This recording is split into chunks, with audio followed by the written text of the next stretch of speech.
नमस्कार दोस्तों, एक बार फिर से आप सभी लोगों का स्वागत है हमारे चैनल सूरज स्टडी बुक में। दोस्तों, जैसे कि मैंने जो है पिछले वीडियो में बताया था कि हम लोग जो है ज्योग्राफी का टॉपिक वाइज सीरीज स्टार्ट करेंगे। तो आज से जो वो सीरीज है वो स्टार्ट होने वाली है। ठीक है दोस्तों, ये जो ज्योग्राफी का जो सीरीज है वो पूरी तरीके से जो है डायग्राम बेस्ड रहने वाली है। ठीक है, इसमें हर एक टॉपिक को अच्छे तरीके से जो है डायग्राम की मदद से जो है समझाया जाएगा, जिससे कि ये सीधे दिमाग में जो है बैठने वाला है। तो वीडियो को जो है लास्ट तक देखिएगा और चैनल के साथ जुड़े रहिएगा, क्योंकि इसका जो वीडियो है वो लगातार आने वाला है। ठीक है, और ये जो पूरी तरीके से जो है डायग्राम बेस्ड रहने वाली है। तो चैनल के साथ जुड़े रहिएगा, हो सके तो चैनल को शेयर भी कीजिएगा, जिससे कि बाकी लोग भी इसका जो है लाभ उठा सके। ठीक है, तो आज का हमारा जो पहला टॉपिक है वो है भारत का एक विस्तृत भौगोलिक परिचय। ठीक है, तो आज हम लोग पढ़ेंगे भारत का जो विस्तृत भौगोलिक परिचय है उसको देखेंगे हम लोग। इसके अंतर्गत हम लोग क्या क्या पढ़ेंगे आज? तो आज हम लोग पढ़ेंगे पहले जो नामकरण है उसको देखेंगे। भारत को जो है अलग अलग समय में जो है अलग अलग नामों से जाना जाता था। ठीक है ना, तो कौन से समय में कौन से नाम से जाना जाता था इसको हम लोग देखेंगे पहले। उसके बाद हम लोग देखेंगे कि भारत के संविधान में क्या उल्लेखित है भारत का नाम, इसको देखेंगे। इसके अलावा भारत की भौगोलिक स्थिति देखेंगे, मतलब कि भारत जो है कौन से गोलार्ध में स्थित है इसको देखेंगे। भारतीय उपमहाद्वीप में कौन कौन से देश जो है शामिल है इसको देखेंगे हम लोग। भारत के अक्षांशीय और देशांतरी विस्तार देखेंगे हम लोग। भारत का क्षेत्रफल देखेंगे। विश्व के आधार पर भारत कौन से स्थान पर है इसको देखेंगे हम लोग। भारत की सीमाएं देखेंगे, उत्तर से दक्षिण, पूर्व से पश्चिम, इसको देखेंगे हम लोग। तटीय सीमा देखेंगे हम लोग नए आंकड़ों के अनुसार। इसके अलावा क्षेत्रफल और जनसंख्या के आधार पर भारत के राज्यों को क्रम देखेंगे हम लोग। इसके अलावा महत्वपूर्ण कर्क रेखा जैसे कि 23 मिनट ये कौन कौन से राज्य से होकर गुजरती है इसको देखेंगे हम लोग। IST रेखा के बारे में हम लोग पढ़ेंगे। सीमांत बिंदु कौन कौन से है इसको देखेंगे हम लोग। पड़ोसी देशों की सीमाएं जो भारत को छूती है उसको देखेंगे हम लोग। कौन कौन से राज्य कौन कौन से देश को जो है स्पर्श करती है इसके बारे में भी हम लोग जो है इस वीडियो में जो है बात करेंगे। ठीक है, इसके अलावा जो प्रमुख डिग्री चैनल है कौन कौन से 2 भागों में बांटती है कौन कौन से देश को, इसको भी देखेंगे हम लोग। और प्रमुख जल संधियां और खाड़ी को भी जो है इस वीडियो में हम लोग कवर करेंगे। ठीक है, तो वीडियो को लास्ट तक देखिएगा, जिससे कि ये टॉपिक आपका अच्छे से जो है क्लियर हो जाए। ठीक है, तो चलिए हम लोग स्टार्ट करते हैं। सबसे पहले हम लोग स्टार्ट करते हैं नामकरण से। ठीक है, तो देखिए जो है भारत को जो है अलग अलग समय में जो है अलग अलग नामों से जाना जाता था। ठीक है, तो सबसे प्रचलित मान्यता के अनुसार देखें तो भारत का नाम भारत कैसे पड़ा इसको देख लेते हैं। ठीक है, तो हस्तिनापुर के जो राजा थे दुष्यंत और उनकी जो पत्नी थी शकुंतला, उनके नाम पर जो है उनके पुत्र के नाम पर भरत के नाम पर जो है इस देश का नाम जो है भारत पड़ा, जो है ऐसी मान्यता है। ठीक है ना, तो किसके नाम पर? भरत के नाम पर। और भरत कौन थे? तो हस्तिनापुर के जो राजा थे दुष्यंत और उनकी जो पत्नी थी शकुंतला, उनके पुत्र का नाम जो है भरत था। तो इन्हीं के नाम पर जो है इस देश का नाम जो है भारत पड़ा है। ठीक है, अब अगला और क्या नाम था भारत का? तो भारत को जो है जम्बू द्वीप के नाम से भी जाना जाता था। ठीक है ना, अब ये जम्बू द्वीप का उल्लेख किसमें है? तो जम्बू द्वीप का जो उल्लेख है वो है अशोक के जो है शिलालेख में जो है किया गया है। ठीक है, अब जम्बू द्वीप का मतलब क्या होता है? तो जम्बू द्वीप का मतलब होता है जामुन के पेड़ों का द्वीप। तो भारत को प्राचीन समय में जम्बू द्वीप के नाम से भी जाना जाता था। ठीक है ना, अब देखिए सबसे महत्वपूर्ण, भारत को जो है आर्यव्रत के नाम से भी जाना जाता था। ठीक है ना, आर्यव्रत के नाम से क्यों जाना जाता था? क्योंकि यहाँ जो है आर्यों का निवास स्थान था। ठीक है ना, आर्यों का निवास स्थान होने के कारण जो है इसे आर्यव्रत के नाम से भी जाना जाता था। ठीक है, इसको भी आप लोग याद रखिएगा। चलिए आगे देखते हैं हम लोग और किस नाम से जो है जाना जाता था भारत को। ठीक है, तो आगे है संविधान में। ठीक है, अब देखिए इंडिया, संविधान में इंडिया नाम का उल्लेख है। तो इंडिया शब्द कैसे आया है? ठीक है, तो इंडिया शब्द जो है आया है वो है सिंधु नदी से। तो प्राचीन जो यूनानी लोग थे ना, वो सिंधु नदी को जो है इंडस नदी के नाम से पुकारते थे। ठीक है, प्राचीन यूनानी लोग जो है सिंधु नदी को किस नाम से पुकारते थे? तो इंडस नदी के नाम से पुकारते थे, और यही इंडस नदी आगे चलकर जो है इंडिया का रूप लिया। ठीक है, तो इसको आप लोग याद रखिएगा। इंडिया नाम कैसे आया? तो इंडस नदी से जो है इंडिया नाम आया है। ठीक है, अब बात करें हम लोग हिंदुस्तान कैसे आया है। ठीक है, तो हिंदुस्तान नाम कैसे आया है? तो देखिए प्राचीन जो ईरानी लोग थे वो क्या करते थे, सिंधु नदी के जो पूर्व के क्षेत्र थे उसे जो है हिंद कह के पुकारते थे। ठीक है ना, सिंधु नदी के जो पूर्व के क्षेत्र थे उसे क्या करके पुकारते थे? तो हिंद कह के पुकारते थे, और यही जो हिंद है वही आगे चलकर जो है हिंदुस्तान बना। अब कैसे बना? तो जो ईरानी लोग थे वो क्या करते थे, स को जो है ह के रूप में उच्चारण करते थे। ठीक है, स को किस रूप में उच्चारण करते थे? ह के रूप में उच्चारण करते थे, और इसीलिए वो सिंधु को जो है हिंदू कह के पुकारते थे। ठीक है, सिंधु नदी को किस नाम से पुकारते थे? हिंदू कह के पुकारते थे। अब यही हिंदू जो है आगे चलकर तुर्कों और मुगलों के समय क्या हुआ? हिंदुस्तान का रूप लिया। ठीक है, तो हिंदुस्तान नाम कैसे आया इसको भी मैंने बता दिया। अब देखिए भारत के संविधान में क्या कहा गया है। ठीक है, तो भारत के संविधान के जो अनुच्छेद 1 है, ठीक है ना, याद रखिएगा अनुच्छेद 1 में जो है स्पष्ट रूप से लिखा गया है कि इंडिया दैट इज भारत। ठीक है ना, इंडिया दैट इज भारत जो है राज्यों का संघ होगा, अर्थात जो है भारत जो है कैसे मिलकर, किससे मिलकर बनेगा? तो राज्यों से मिलकर बनेगा। ऐसा जो है भारत के संविधान के अनुच्छेद 1 में जो है कहा गया है। ठीक है, तो इसको आप लोग याद रखिएगा। भारत के संविधान में क्या कहा गया है? इंडिया और भारत दोनों कहा गया है। ठीक है, चलिए आगे अब हम लोग देख लेते हैं भारत की जो भौगोलिक स्थिति है उसको देख लेते हैं। भारत कौन से गोलार्ध में स्थित है इसको देख लेते हैं, ठीक है। तो भारत पूरी तरीके से जो है उत्तरी गोलार्ध और पूर्वी गोलार्ध में जो है स्थित है, ठीक है। अब उत्तरी गोलार्ध और पूर्वी गोलार्ध में कैसे स्थित है, तो देखिए ऐसा इसमें देखिए डायग्राम में देखिए, ठीक है। अब देखिए डायग्राम में ये वाला जो रेखा है ना, इसे क्या कहते हैं हम लोग, विषुवत रेखा कहते हैं, 0 अंश विषुवत रेखा है, ठीक है ना। तो ये जो 0 अंश विषुवत रेखा है ना, उसके उत्तर में स्थित जो भाग है उसको उत्तरी गोलार्ध कहते हैं और दक्षिण में स्थित भाग को दक्षिणी गोलार्ध कहते हैं, ठीक है। और ये देख लीजिए, ठीक है ना, ये वाला जो है क्या है, देशांतर रेखा है, ठीक है। 0 अंश देशांतर रेखा है, ठीक है। तो ये जो 0 अंश देशांतर रेखा है ना, इसके पूर्व में स्थित भाग को जो है पूर्वी गोलार्ध कहते हैं और पश्चिम में स्थित भाग को जो है पश्चिमी गोलार्ध कहते हैं। तो देख लीजिए भारत जो है उत्तरी गोलार्ध और पूर्वी देशांतर में स्थित है, इसी कारण क्या बोलते हैं, भारत जो है उत्तर पूर्वी गोलार्ध में स्थित है, ऐसा जो है कहा जाता है, ठीक है ना। तो इसको आप लोग याद रखिएगा, भारत कैसे उत्तर पूर्वी गोलार्ध में स्थित है, ठीक है। अब बात करें महाद्वीप, तो भारत कौन से महाद्वीप में स्थित है, तो भारत जो है एशिया महाद्वीप में स्थित है, ठीक है ना। एशिया महाद्वीप के कहाँ स्थित है, तो दक्षिणी भाग में स्थित है, इसलिए भारत को जो है दक्षिण एशियाई देश के रूप में जो है भी पुकारा जाता है, ठीक है। तो देख लीजिए ये वाला जो पूरा एरिया है ना, ये वाला ये पूरा जो है एशिया महाद्वीप कहलाता है, ठीक है ना। अब भारत कहाँ स्थित है, यहाँ पर स्थित है, दक्षिण पूर्व में स्थित है, इसलिए जो है भारत को क्या कहते हैं, दक्षिण पूर्वी देश कहा जाता है, ठीक है। तो इसको आप लोग याद रखिएगा, ठीक। अब देख लीजिए भारतीय उपमहाद्वीप, तो इससे रिलेटेड भी एग्जाम में जो है क्वेश्चन देखने को मिलता है, ठीक है। भारतीय उपमहाद्वीप में कौन कौन से देश शामिल है, ऐसा जो है एग्जाम में क्वेश्चन आता है, ठीक है।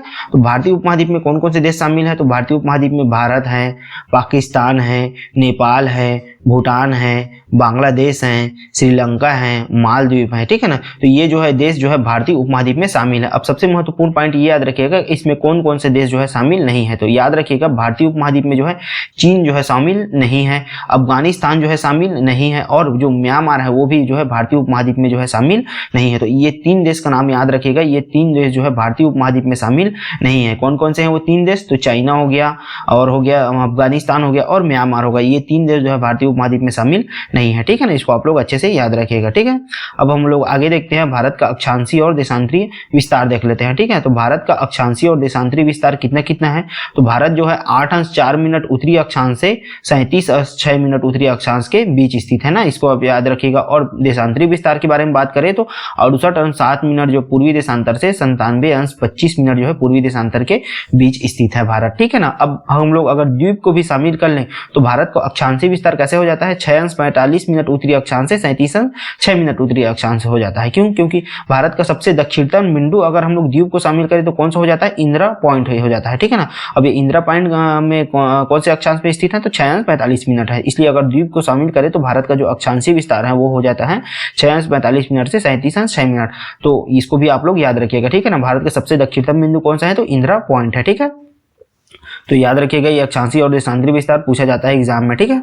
चलिए आगे हम लोग देख लेते हैं, भारत के आकार और क्षेत्रफल देख लेते हैं, ठीक है। भारत का जो क्षेत्रफल है वो कितना है, तो 32,87,263 वर्ग किलोमीटर है, ठीक है।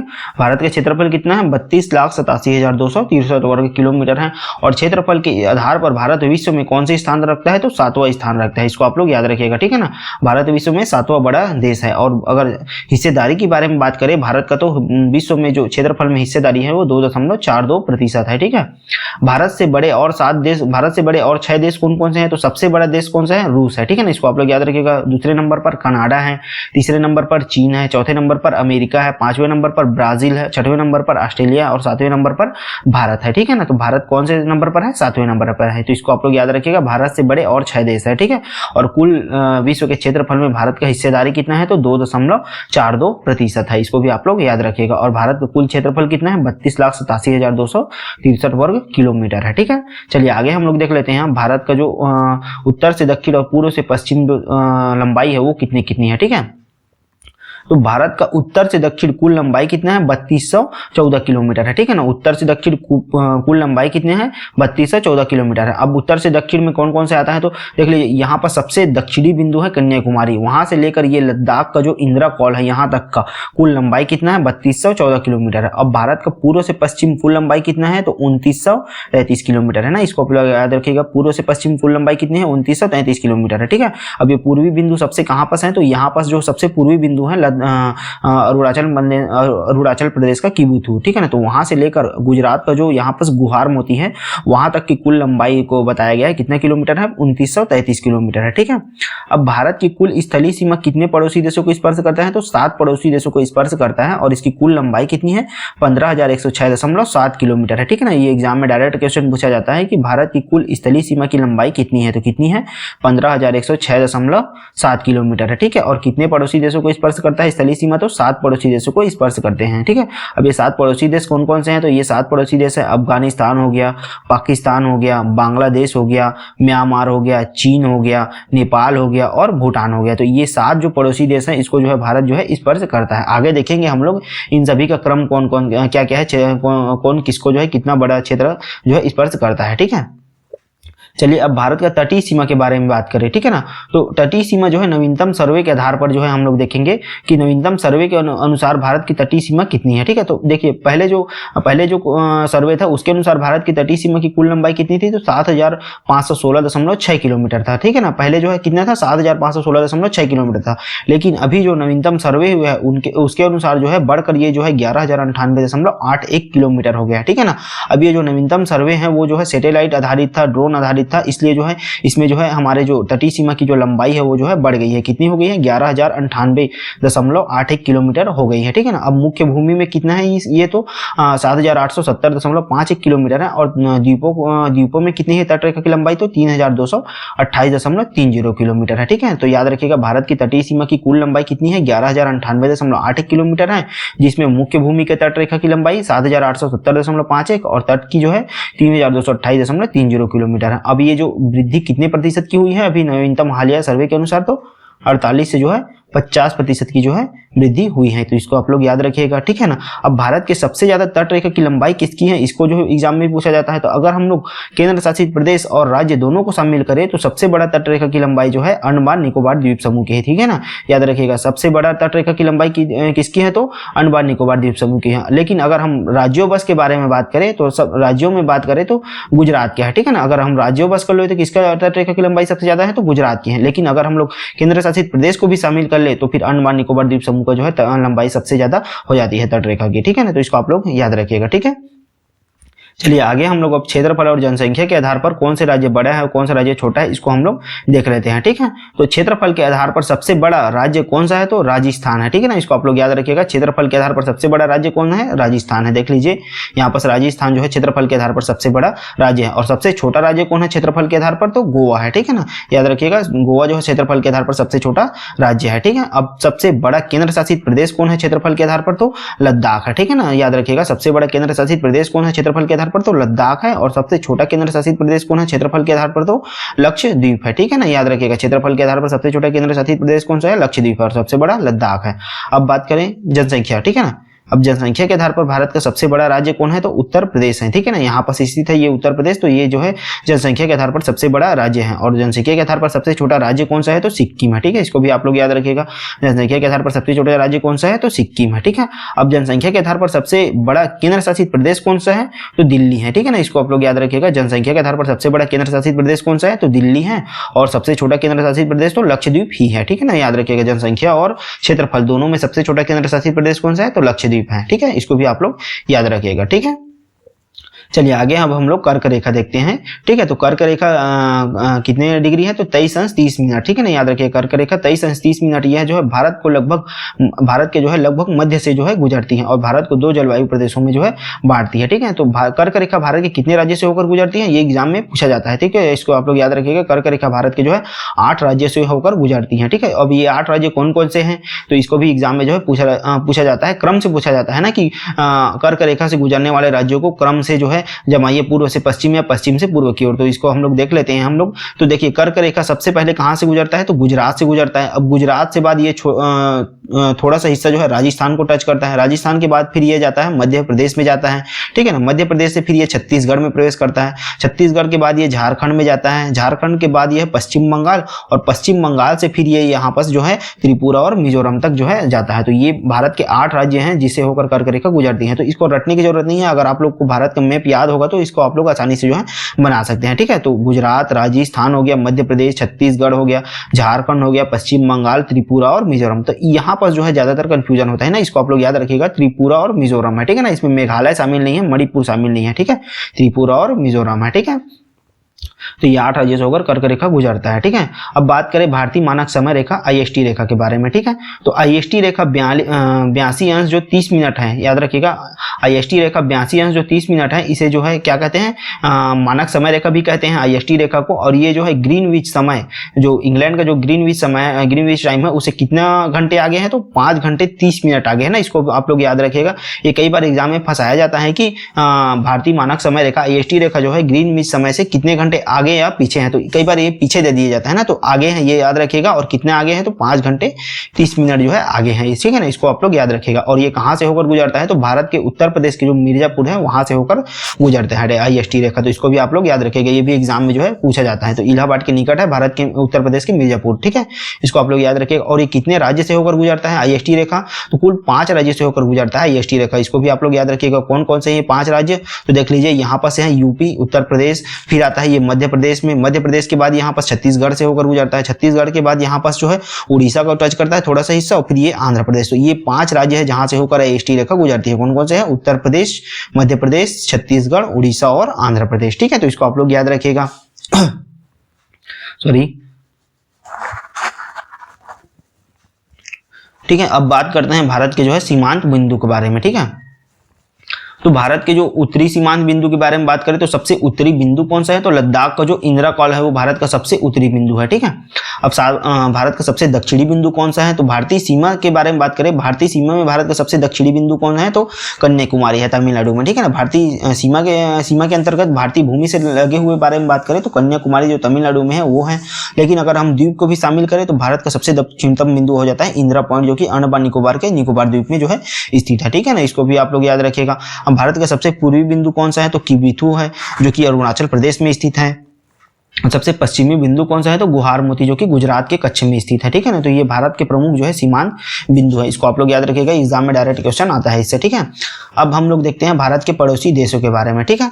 तो भारत जो है भारत की सीमाएं जो है 7 पड़ोसी देशों को स्पर्श करती हैं। स्थलीय सीमा के बारे में बात कर रहा हूँ ना, तो भारत के जो स्थलीय सीमा है वो 7 पड़ोसी देशों को जो है स्पर्श करते हैं, ठीक है ना। अभी 7 पड़ोसी देश कौन कौन से हैं, तो सबसे 7 पड़ोसी देश हैं। सबसे पहले हम बात करें तो बांग्लादेश हो गया, फिर बात करें हम लोग चीन हो गया, फिर बात करें तीसरा नंबर पर पाकिस्तान हो गया, चौथे नंबर पे बात करें तो चौथे नंबर पर है नेपाल हो गया, ठीक है ना। इसको आप लोग याद रखिएगा। चौथे नंबर पे कौन सा है, तो नेपाल है चौथे नंबर पर, यहाँ पास ये चौथे नंबर पर नेपाल हो गया, ठीक है। 5वें नंबर पर है म्यांमार हो गया, यहाँ पास म्यांमार है। 6वें नंबर पर बारे में बात करें तो भूटान है यहाँ पास, और फिर 7वें नंबर पर बारे में बात करें तो अफगानिस्तान, ठीक है। तो सबसे ज्यादा सीमा किसे लगता है भारत का, तो बांग्लादेश के साथ लगता है। कितना है, 4096 किलोमीटर, ठीक है। याद रखिएगा, भारत की सीमा बांग्लादेश के साथ सबसे बड़ी है, कितनी है, 4096 किलोमीटर। और सबसे कम किसके साथ है, तो अफगानिस्तान के साथ है 106 किलोमीटर, ठीक है। तो ये एग्जाम में डायरेक्ट ये भी पूछा जाता है कि सबसे बड़ी सीमा कौन से पड़ोसी देश के साथ भारत का लगता है, तो बांग्लादेश के साथ है। और सबसे कम किसके साथ है, तो अफगानिस्तान के साथ है 106 किलोमीटर, ठीक है।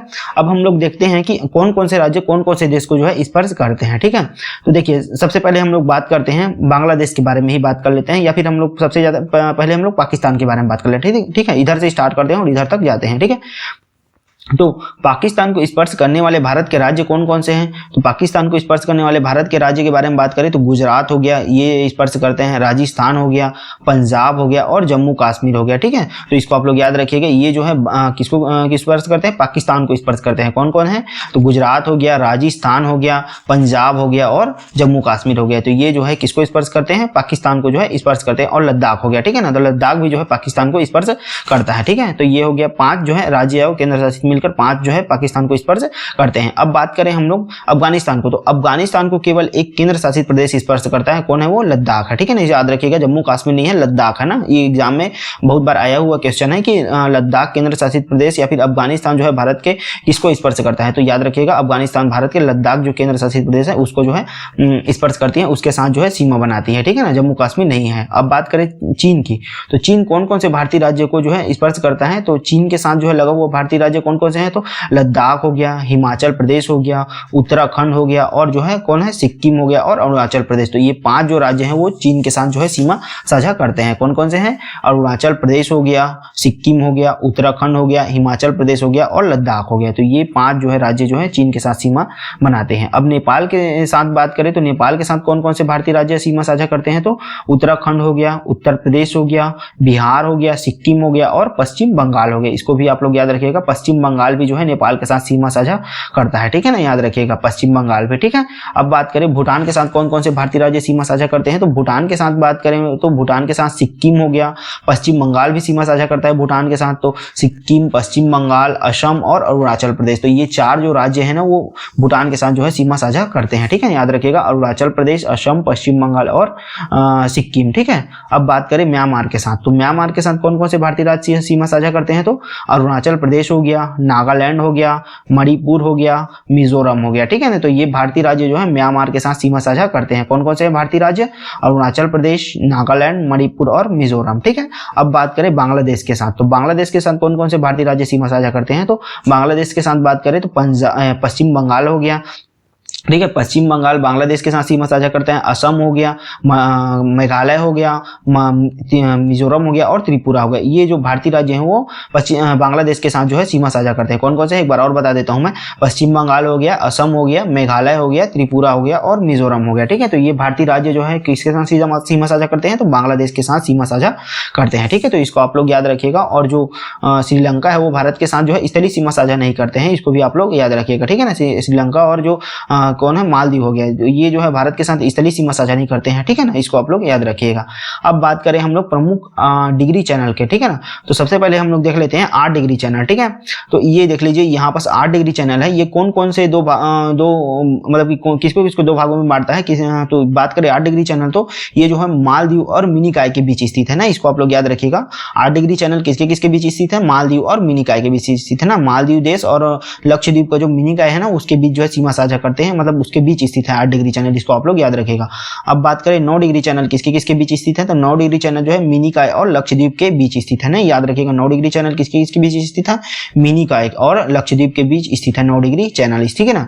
अब बात करें 10 डिग्री चैनल किसके किसके बीच स्थित है, तो 10 डिग्री जो चैनल है ना वो अंडमान और निकोबार के बीच स्थित है, ठीक है ना। 10 डिग्री चैनल जो है अंडमान और निकोबार को 2 भागों में बांटती है, ठीक है, याद रखिएगा। अंडमान और निकोबार को 2 भागों में कौन बांटती है, तो 10 डिग्री चैनल बांटती है। अब डंकन पास किसके किसके बीच स्थित है, तो डंकन पास जो है दक्षिणी अंडमान और लघु अंडमान के बीच स्थित है, ठीक है ना, याद रखिएगा। ये जो डंकन पास है ना वो किसके किसके बीच स्थित है, तो दक्षिणी अंडमान और यहाँ पास लघु अर्थात लिटिल अंडमान है, तो उसके बीच स्थित है कौन, डंकन पास, तो इसको भी आप लोग याद रखिएगा, ठीक है।